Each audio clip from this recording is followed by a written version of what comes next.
نحن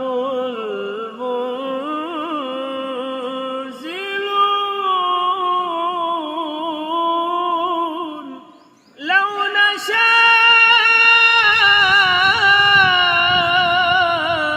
جعلناه أجاجا فلولا تشكرون. ما شاء الله.